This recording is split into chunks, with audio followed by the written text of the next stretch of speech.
Huwag na nating patagalin pa mga K5. Magtatagalog tayo ngayon sapagkat ang ating makakapanayam ay ang Associate Dean ng School of Law dito sa may University of Makati sa Metro Manila, K5.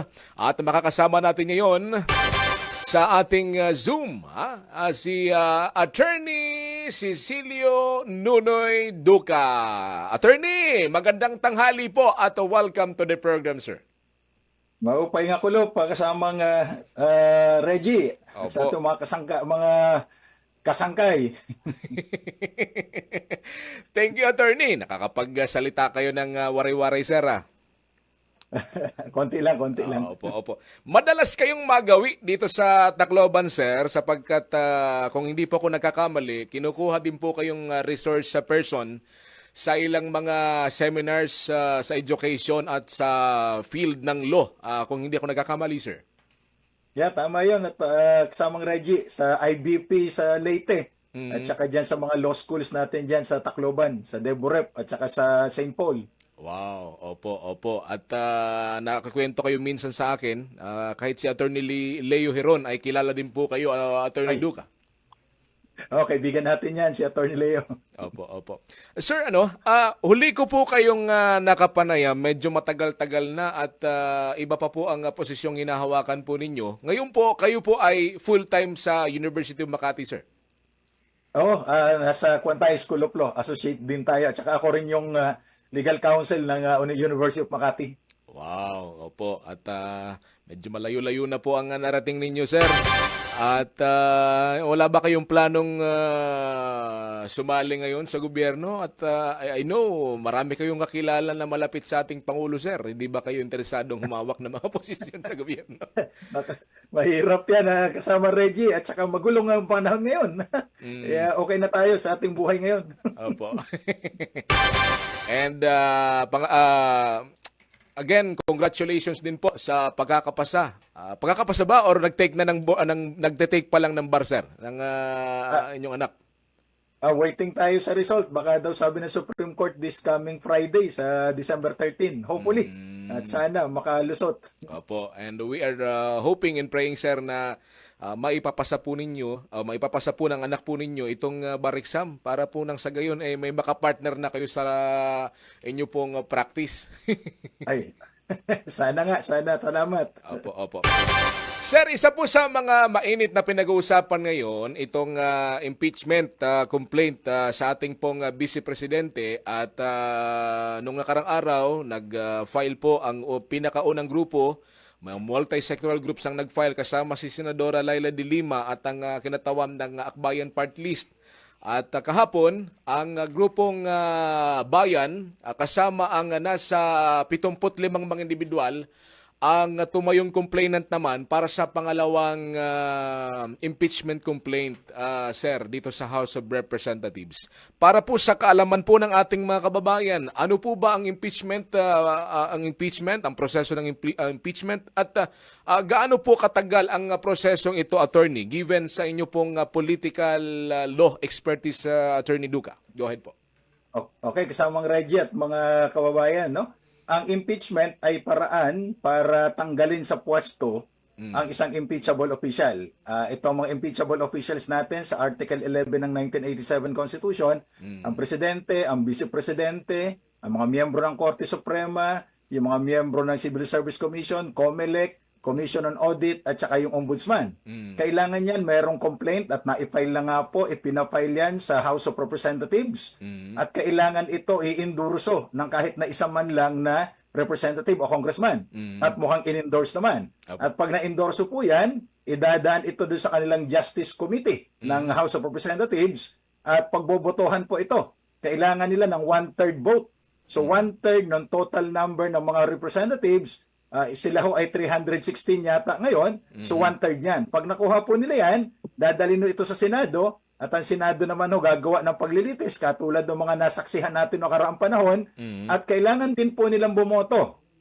Ang boto pong requirement ng konstitusyon ay 2/3 ng mga senador. So kung 24 ho sila, kailangan natin ng 16 votes para matanggal ang isang impeachable official na sa puntong ito nga po yung ating Vice President. So pag nakuha po ng 2/3 vote o 16 votes sa Senado, ay tanggal na ho. At yung mga ebidensya na naipresenta sa Senado, yun po ay kukunin ng ombudsman para kasuhan naman at pailan ng kaso doon sa Sandigan Bayan yung na-impeach na opisyal, katulad ng mga nakita natin noong mga nakaraang panahon. Ayan po, malinaw ang proseso ng impeachment at kung ilang boto yung nire-require ng ating batas para po ma-impeach ang isang impeachable official para po sa ating pong mga tagapakinig. Attorney, ilang impeachment complaint ba yung allowed lamang sa isang taon para po i-threat po ng House of Representatives sa komite at gayon din po pag-usapan sa buong Kamara? Ang sinasabi ng ating Article 11 ay isang impeachment complaint lamang laban sa iisang opisyal sa loob ng isang taon. Kailan magsisimula ito? Ang sabi ho ng Korte Suprema doon sa House of Francisco versus House of Representatives, magsisimula ito kapag yung impeachment complaint ay inendurso na doon sa Committee on Justice. So magmula dyan, bibilang tayo isang taon, hindi pwedeng pailan ng another impeachment complaint ang isang impeachable official. Opo. Sa ganitong pagkakataon, sir, kasi may nauna nang nag-file dito kay Vice President Sara Duterte nung nakarang araw. Then, kahapon, sinundan ng pangalawang impeachment complaint. Ano po yung mangyayari dito, sir? Ikukulab po ba itong, iisahin lang po ba itong impeachment complaint bago po ihain sa plenary po ng Kamara, sir? Maaaring pagsamahin yan kasamang Reggie, tatawagin natin consolidated complaint. Kasi hindi po pwedeng dalawa ay magsabay. So maaaring mamili ang House Committee on Justice, alin dun sa dalawa, or pagsamahin na lang nila o i-consolidate. Kasi isa lamang dapat ang pagbobotohan. Alam niyo po, alam kong hindi na po ito bago sa ating pong mga tagapakinig at taga-subaybay sapagkat sa politika po ng Pilipinas, ilang beses na po tayong nagkaroon ng proseso ng impeachment. Una sa ilalim ng Estrada administration kung saan dumaan din po siya sa proseso ng impeachment dahil sa iba't ibang mga isyu ng katiwalian. Nung time ni GMA, may mga attempt pero hindi naging matagumpay. Kahit si dating Ombudsman Merceditas Gutierrez ay may mga attempt din sa kanya na patalsikin sa pamamagitan ng impeachment. At yung panghuli na naging successful ay yung time ni dating Chief Justice Renato Corona. Ako ay nasa huling taon ko pa lamang nung high school nung ma-impeach si Corona. Opo. Sir, ito pong impeachment, kailangan po ba itong yung Chief Justice talaga yung magpe-preside or kahit yung Senate President na lamang bilang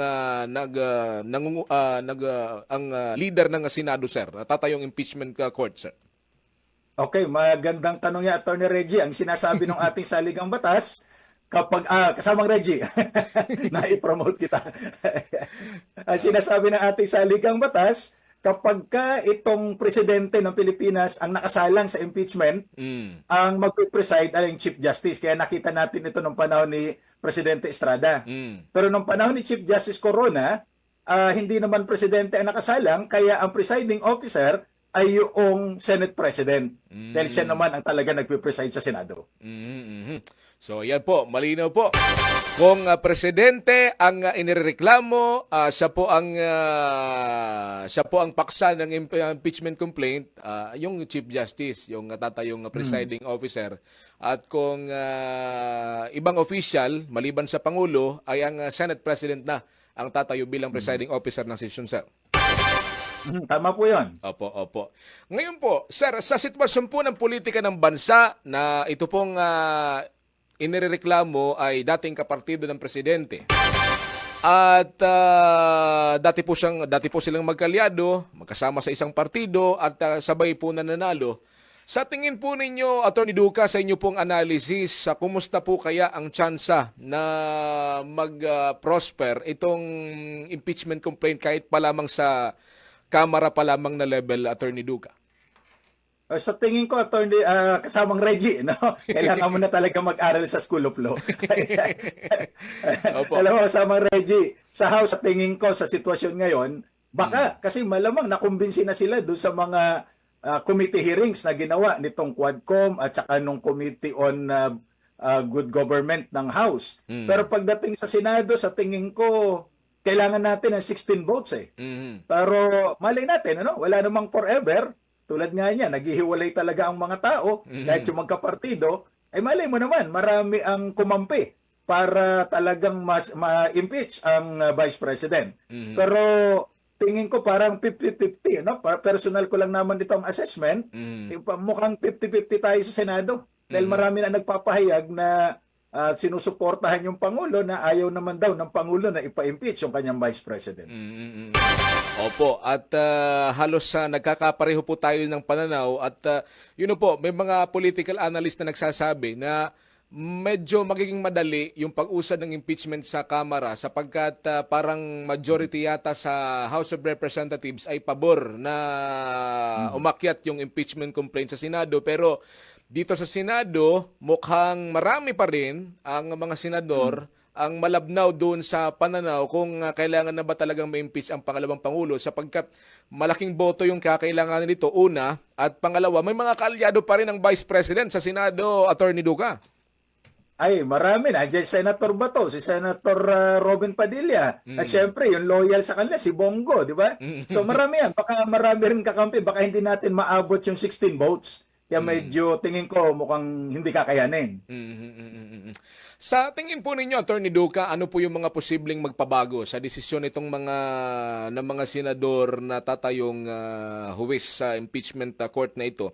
Kasi po sa listahan kahawak ko, mahihirapan yung iba kasi parang una, nangangailangan ng boto yung marami sa kanila ngayon sapagkat parang nasa 7 na senador na sitting senator ngayon ang tumatakbo bilang reeleksyonista at karamihan sa kanila ay talagang magiging abala na sa pangangampanya at nangangailangan din po ng suporta. Ano pong implikasyon nito, Attorney Duca, sa proseso? Malaking implikasyon yan kasamang Reggie kasi hindi natin maikakaila, marami pa rin ang supporters ng mga Duterte. So kapag nakita nila ang postura nitong senador na ito na anti-Duterte ito, baka mawala ng boto. Kaya sa tingin ko dyan, baka ipagpaliban na muna at tingnan natin kung ano ang komposisyon ng Senado. Kaya lang, baka mabago rin yung komposisyon ng House of Representatives, baka doon pa lang mahirapan na naman. So titingnan natin kung ano ang magiging political landscape matapos ang eleksyon sa Mayo sa susunod na taon. So nakabate pa rin talaga sa magiging resulta ng halalan nitong 2025, sir, ang magiging yung future na pag-usad nitong planong impeachment sa pangalawang Pangulo, sir. Tama yan, kasama Reggie, kasi talagang impeachment ay political issue yan eh. At ang sinasabi rin ng Korte Suprema yan na hindi naman ito criminal o trial, ito ay political trial. So kaya kampihan lang yan, numbers game yan, kasamang Reggie. Opo. Sinabi niyo po na talagang ang impeachment ay political process at sinabi niyo po na talagang numbers game po ito. Sa tingin po ninyo, Attorney Duca, sa inyo pong pag-analisa, ito po bang mga issue na kinakaharap ng Vice Presidente na hindi pagharap sa Quadcom, yung unexplainable na paggastos ng confidential fund ng OBP nung panahon na siya ay mayor ng Davao, at ito pang mga issue katulad ng kay Mary Grace Piatos na talagang ginamit na pangalan sa pag-justify ng paggastos ng confidential fund. Sa inyo pong palagay, Attorney, sapat na po ba itong batayan para ma-impeach at i-considerang betrayal of public trust itong offense na sinasabi ng pangalawang Pangulo, sir? Sa tingin ko, kasamang Reggie, napakalawa kasi ng betrayal of public trust. So yung mga ginagawang ito, tandaan natin, sa ilalim ng Saligang Batas, Article 11, Section 1, public office is a public trust. So kung wala ng tiwala ang tao sa isang opisyal, ay dapat wala na siyang karapatan na maupo doon. Kaya lang, yun nga, paano natin sasabihin na nawala na ang tiwala? So ito yung mga representatives ng mga tao. At siya nga, yung mga mambabatas natin. No? Sila ho ang dapat na umaksyon dyan. At obvious naman na nakikita natin na kung talagang nag-iisip ng matino at matapat ang isang tao, tapat sa kanyang konsensya, parang may problema. Kaya lang din natin maialis na marami pa rin tao na hindi kumbensido. na ito ay betrayal of public trust. Kaya siguro kailangan kumbinsihin na talagang ito ay pagtataksil sa bayan, lalo na hindi lamang milyon, kundi daang milyon ang involved. Wala namang problema doon kung may ipapaliwanag. Kaya lang, sabi na nga ng PSA, wala naman talaga Mary Grace Piatos na nairehistro sa kanila. Eh baka naman magpa-late registration lang ito. Ay, nako, attorney. Masalimuot itong usapin sa impeachment at talagang hindi ko po mawari kung talagang uusad pa ito. Sa tingin niyo po, attorney, given na patapos na yung taon at parang may session break pa yata ang kamera ngayong Disyembre, sa tingin niyo po ay kakayanin pa po ba ng panahon para po umusad ito sa Committee on Justice at may forward sa Senado, attorney? Alam mo, kasama Reggie, kung gusto may paraan eh. Ayaw maraming dahilan. Nasaksihan natin ito nung panahon ni ERAP, panahon ni Justice Corona, Disyembre din yun at naisulong. Kasi ginusto talaga ng Malacanang. Pero ngayon, ang pahayag ng Malacanang ay parang malamig sa ganitong usapin. So tingin ko baka kung hindi suportado ng Malacanang, baka hindi rin isulong. Pero malay natin, di ba? Miracles happen. Opo. Pero sa opinion ng tao, Attorney Duca, mukhang may mga ibang nagdududa pa rin doon sa pahayag ng Pangulo na sinasabing wag na, isang tabi na yung impeachment at mag-focus tayo sa mga dapat nating pagtuunan ng pansin. Pero may mga netizen na nagkukomento, sinasabi na, ano lang yan, prente lang ng presidente yan, pero may mga kumikilos para talagang patalsikin sa pamamagitan ng impeachment ang pangalawang Pangulo, sir. Ganun talaga ang mga politiko kasamang Reggie, no? Iba yung sinasabi sa ginagawa. Ika nga, nangako na nga. Gusto nyo, tumupad pa. So, ganun. Nangako na eh. Opo. So, ganyan talaga, no? Kasalimuot itong impeachment process. Attorney Duca, kung in case na umusad ito sa Senado at kung baka sakali lang naman, di naman natin sinasabi na ganun talaga yung direksyon nito. Kung mapatalsik ang pangalawang Pangulo, sino po bang magbibenepisyo nito, attorney? Sino po bang mga posibleng pumalit sa kanyang posisyon kung in case na mapapatalsik sa pwestong pangalawang Pangulo, sir? Maliwanag yan sa Section 9 ng Article 7, kasamang Reggie, no? Na kapag ka nabakante ang posisyon ng pangalawang Pangulo, ang presidente ay magno-nominate ng isang miyembro ng Kongreso, maaaring senador, maaaring congressman, at kailangan niyang botohan ng majority vote ng mga miyembro ng Congress voting separately. At nung katulad ng panahon ni President Erap, nabakante yung Vice President kasi si Gloria Arroyo naging presidente, ang ininominate niya ay si Senator Chufisto Ginggona. At binotohan ito ng mga miyembro ng House at ng Senate at nakakuha yung majority, so siya naging Vice President. Yan ang proseso natin pag nabakante ang Vice President's office. Ayan. Hopefully, naging malinaw po yan sa ating pong mga kababayan. Nagtatanong, sino po bang makikinabang kung in case na matatanggal sa posisyon ng ating pangalawang Pangulo? At attorney, alam niyo po, hindi naman po lingid sa inyo pong kalaman sa ating pong kasaysayan na hindi po bago na ang presidente at vice presidente ay nag-aaway sa kalagitnaan ng kanilang termino. Kung babalikan natin nung time ni Corazon Aquino, kung hindi po ako nagkakamali sa aking Philippine history, ay kahit po magkapartido si Cory Aquino at si Salvador Doy Laurel ay isang taon makalipas ito ay nagkaroon ng alitan at hindi na ito na-reconcile hanggang sa matapos ang kanilang termino. Sinundan ito ni kung hindi ako nagkakamali dito kina Erap Estrada Ramos at Erap. Kay Ramos at Erap, sinundan kay Erap at kay Gloria. At kahit yung panahon ni Pinoy ay hindi rin in good terms nung kalagitnaan ng termino, si Pinoy at si Vice President Jojo Binay. Opo. Ano po ba yung implikasyon nito na itong presidente at ang vice presidente ay hindi magkaayos, sir, sa trabaho nila? At anong implikasyon nito sa yung epekto nito sa atin bilang Pilipino, sir? Alam mo, kasamang Reggie, sa Amerika maganda solusyon nila eh. Walang election ng vice president. Kung sino ang presidenteng manalo, yung vice niya, dala-dala niya. At may trabaho ang vice president ng Amerika, siya ang presiding officer ng Senado ng Amerika. Kaya walang Senate president ng Amerika. Vice president yun. Sa atin, totoo naman, sa konstitusyon, talagang walang trabaho ang vice president eh. Isa lang ang trabaho ng Vice Presidente sa Pilipinas, manalangin gabi-gabi na maayos na ang bayan bukas. Ah. Diba? Pero sa ilalim naman ng Article 7, Section 3, pwede namang i-appoint sa cabinet o anumang posisyon ang Vice President at hindi na kailangan ng confirmation ng Commissioner Appointment. Yun kung gusto siyang i-appoint. Etong Vice President natin in-appoint naman. Kaya lang, mukhang hindi nagustuhan ng Presidente at ng mga kaalyado ng Presidente at siya naman mismo ang nag-resign bilang Secretary ng DepEd. So ayan po talaga,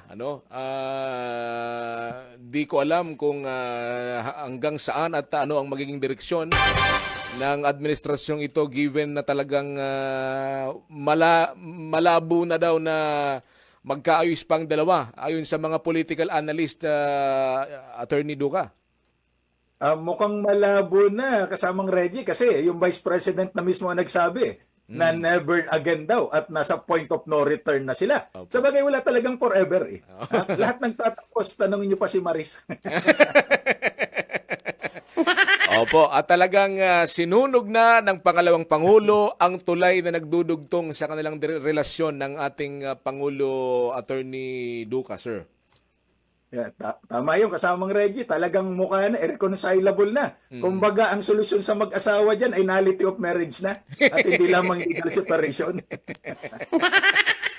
Ay, nako. Attorney Duca, mga pangilang katanungan na lamang po. Attorney, may mga panawagan na pagpapatalsik din sa Pangulo mula sa panig naman ng pangalawang Pangulo. And in fact, ilang araw na silang nagsasagawa ng mga maliliit na kilos protesta sa EDSA sa Ortigas at nananawagan ng people power. Ano po yung chances nito, Attorney? Sa given sa sitwasyon natin ngayon, Attorney, ng politika sa ating bansa? Ngayon kasi kasamang Reggie, although mas mabilis na ngayon magmobilisa dahil sa social media, sa mga radio stations sa kagaya ninyo, madaling ma-inform ang mga tao, hindi katulad ng panahon ng 1986. Kaya lang lahat ng EDSAng ito, nasaksihan natin yan, noon kasi may common cause na lahat ng tao kumbinsido. Ngayon, fractured ang mga tao kasi may supporter ang Pangulo, may supporter ang Vice Presidente, at may supporter siyempre yung mga grupo ni Leni Robredo na hindi rin naman basta-basta sasama. So hindi rin natin ma-discount yun. Kaya fractured at hiwa-hiwalay ang mga tao, hindi katulad ng mga nakarang EDSA na may common cause na may ipinaglalaban talaga. Ngayon, personalidad ang mga pinaglalaban At may mga nagsasabi din na medyo mahihirapan na daw na mag-organisa ng mas malawakang kilos protesta sa EDSA ngayon sapagkat natuto ng mga Pilipino sa mga nakaraang EDSA na matapos ang mapayapang revolusyon at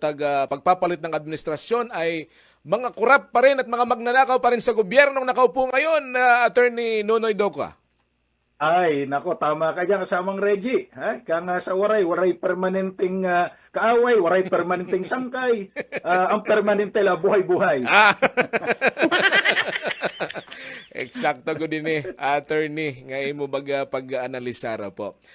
Sir, panghuli po, ano po yung opinion nyo yung ngayon sa itong panawagan ngayon ng Iglesia ni Cristo na talaga naman pong nananawagan sila sa lahat ng mga miyembro nila na magtipon-tipon at mag-organisa rin po ng kilos protesta para ipanawagan na hindi na ituloy itong impeachment complaint ng sa ating pangalawang Pangulo, sir? Tingin ko, malakas din na panawagan ito kasamang Reggie dahil marami ring miyembro Iglesia ni Cristo kung susunod talaga ang mga miyembro kasi marami sila. Pero kung ang individual naman ng miyembro ay ayaw naman sumuporta, tingin ko hindi rin naman unless i-require talaga sila na magtipon-tipon. Pero yun nga, nasa desisyon pa rin ng individual yan Nasa konsensya pa rin ng tao yan. At ako'y naniniwala na marami pa rin Pilipino na mabuti ang konsensya at naniniwala sa katotohanan na hindi tayo magpapabulag dun sa mga issue na niloloko lang tayo. Doon tayo sa katotohanan. Ika nga, the truth will prevail. Ayan. Ayan po. Maraming salamat po sa inyong oras, Attorney Duca. Alam ko pong medyo short po itong panahon ngayon sapagkat kukulangin po tayo sa oras. At huling mensahe po ninyo, Attorney, sa ating po mga tagapakinig. Bakit po kailangan tayong makialam bilang isang mamamayang Pilipino sa isyong ito, Attorney Duca? Kasi malapit ito sa ating sikmura at lahat ng tao ay maapektuhan kung ano man ang mangyari sa ating bansa. Sa leadership po natin, kung sino maging leader, yung mga policies, mga patakaran, apektado tayo. Katulad ng mga pangako na magmumura ang bilihin, pero lahat po nagmamahalan. Kaya kung wala nagmamahal sa inyo, punta ko kayo sa gasolinahan, pag Martes, panigurado may magmamahal dyan. Pero hindi ho maganda yung pagmamahal na yan. Opo. Kaya po, kailangan nating makialam para ito sa ating kinabukasan. Opo, ayan po. Maraming salamat po sa inyo pong oras, Dean Attorney Nunoy Duca, Sir, Cecilio Duca. Sir, baka po may pahabol kayong shoutout sa inyo pong mga fans dito sa Tacloban City. Napapakinggan po tayo dito sa Eastern Visayas, sir. Go ahead po. Ay, maayong kulob sa atong mga kasamahan dyan sa Tacloban at sa buong Eastern Visayas. By the way, Attorney, kasamang Reggie, baka may gusto mag-aral dyan sa lugar ninyo ng batas, sa law school, na libre, walang tuition fee, walang miscellaneous, at may allowance pa ho na 10,000 pesos every month. Papuntahin nyo sa amin sa School of Law ng University of Makati. At pag nakapasa sila sa aming entrance requirement, may enjoy nilang mga scholarship na ito. So, ilan po. At shout out dun sa ating mga loyal fans at mga loyal doon na subscribers sa ating YouTube channel. CD Ducalo. Yan po ang ating YouTube channel. Salamat po at magandang hapon sa lahat.